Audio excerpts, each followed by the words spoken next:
Masih ingat Sony Wakwau? Dulu aktif main sinetron, kini hidupnya berubah drastis. Masih ingat Sony Wakwau? Aktor yang dulunya main film sinetron kini berubah drastis.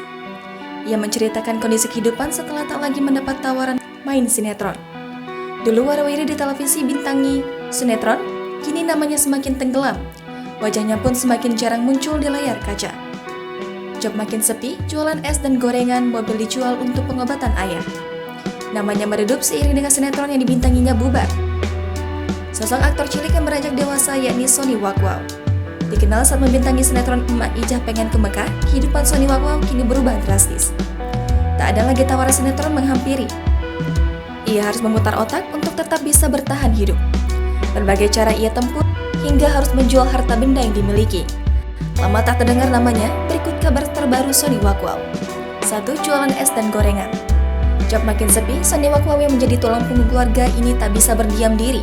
Ia harus berusaha keras agar kebutuhan keluarganya tetap terpenuhi. Untuk menyambung hidup, Sony Wakwau memilih untuk berjualan es dan gorengan. Ia juga menyediakan mie dan jajanan lain untuk anak-anak. Sony Wakwau mengungkap alasan mengapa memilih untuk berjualan gorengan dan es. Hal ini dikarenakan di lingkungan rumahnya ramai warga. Ia melihat adanya peluang rezeki dari banyaknya warga di sekitar. Aktor berusia 17 tahun itu berjualan di depan rumah hingga di lapangan. Bingung tak ada pekerjaan setelah sinetron yang dibintanginya tamat, Sony Wakwau memilih untuk berjualan. Tak ada kegiatan dan pilihan lain untuk mencari rezeki. Terlebih kini, ia sudah vakum dari dunia hiburan tanah air karena tak ada lagi tawaran pekerjaan yang menghampiri. Nasibnya pun kini berubah drastis dan menyedihkan. Tak ada pemasukan, Sony Wakwau sampai berutang ke manajemen. Ia memakai uang tersebut untuk memenuhi kebutuhan sehari-hari. Selain itu, mobil yang dulu ia beli dari hasil kerja kerasnya juga dijual lantaran tabungannya telah habis. Uang hasil penjualan mobil tersebut ia pakai untuk biaya berobat sang ayah.